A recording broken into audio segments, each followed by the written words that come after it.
Bonjour, chers amis de la clé de la maîtrise. Alors, cette semaine, nous allons franchir le cap de la moitié du parcours et à beaucoup d'égards, c'est comme si nous étions arrivés au sommet de la montagne.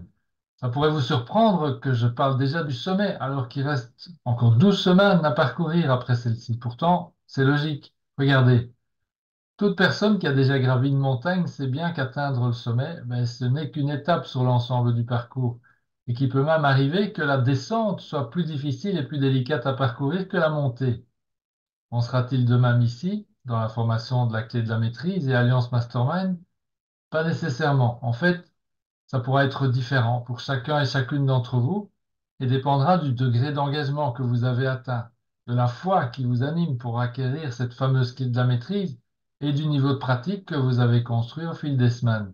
En tout cas, il y a une chose qui est sûre, c'est que vous êtes en train de franchir un point de non-retour dans votre expérience de la clé de la maîtrise. Nous vous expliquerons en détail pourquoi dans ce webinaire de dimanche, dans lequel nous ferons aussi d'ailleurs le bilan de tout ce que vous avez déjà appris et pratiqué pendant la première moitié de la formation. Nous reviendrons en particulier sur un point capital de toute la construction de la clé de la maîtrise, la gratitude. Vous vous rappelez du schéma de l'empreinte mentale avec les boîtes.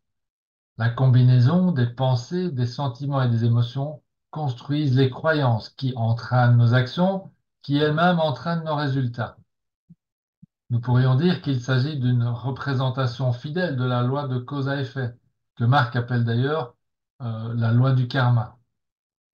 Le couple pensée plus émotion sont les causes premières qui produisent les croyances, qui à leur tour produisent les actions, qui produisent les résultats. Dans cette séquence, chaque cause entraîne un effet qui devient la cause de l'étape suivante. Alors quel est le lien avec la gratitude? La plupart des gens pensent que la gratitude est un effet. Une bonne action se produit dans leur journée et parfois ils en ressentent de la gratitude. C'est en cela qu'ils pensent que la gratitude est l'effet de la bonne action. C'est évidemment exact, mais vous savez que la gratitude est aussi et surtout une cause. Et comment transformez-vous la gratitude en une cause? Bien, vous le faites en réalité depuis la première semaine, avec la mise en pratique de la première vérité en écrivant tous les jours trois gratitudes ou plus. Maintenant, si vous vous dites que vous avez interrompu cette pratique puissante, rassurez-vous, nous allons la remettre en place à partir de dimanche.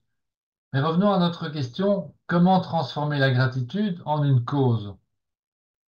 Puisque pensée et sentiment sont les causes premières, si nous réfléchissions à ce qu'il faudrait penser et surtout à ce qu'il faudrait ressentir pour vivre des événements qui provoquent notre gratitude, est-ce que nous ne tiendrions pas là la réponse à notre question?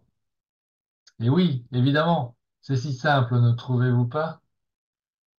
Au départ, dans notre vie de tous les jours, nous prenons souvent les choses comme acquises au lieu de ressentir de la gratitude pour elles. Par exemple, votre partenaire lave et repasse votre chemise, ou bien range chaque jour le lave-vaisselle et quand vous retrouvez votre chemise impeccable dans l'armoire ou vos couverts dans le tiroir, bien vous oubliez de ressentir de la gratitude pour ce que l'autre a fait.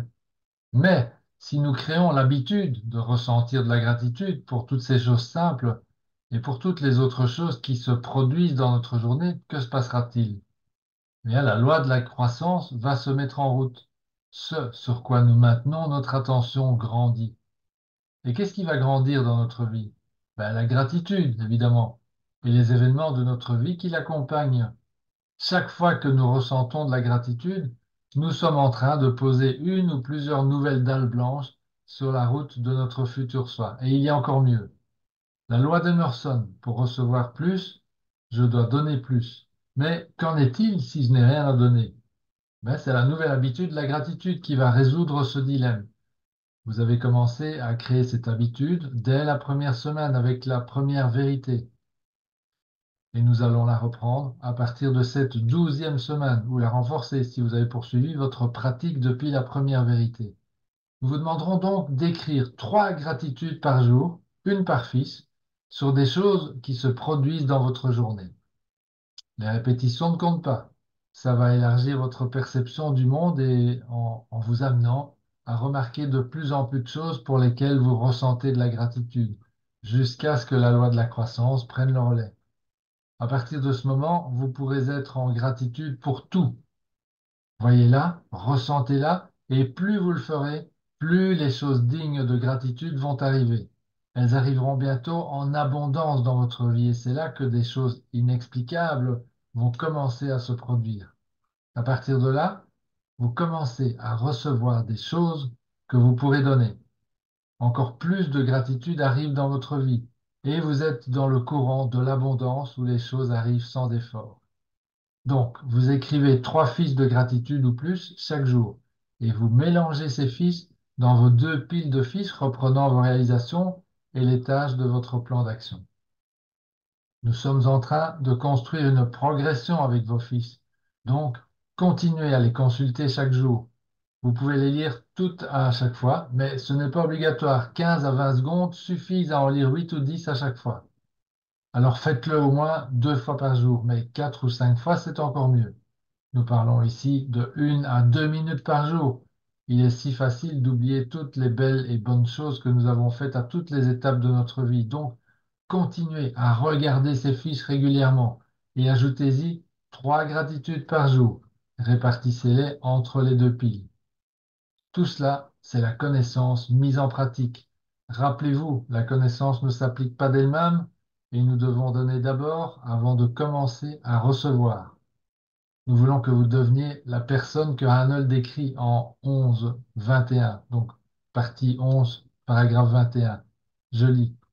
L'opération de ce processus de pensée se remarque dans les personnalités chanceuses qui possèdent tout ce que d'autres doivent acquérir en travaillant dur, qui n'ont jamais à lutter avec leur conscience parce qu'elles agissent toujours correctement, qui ne peuvent jamais se conduire autrement qu'avec tact, qui apprennent tout facilement, qui ont le chic pour terminer avec bonheur tout ce qu'elles commencent, qui vivent en harmonie éternelle avec elles-mêmes, sans trop réfléchir à ce qu'elles font ou sans difficulté ni panne.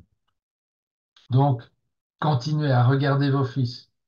Je suis en gratitude pour votre attention et je suis en gratitude pour votre confiance. À dimanche.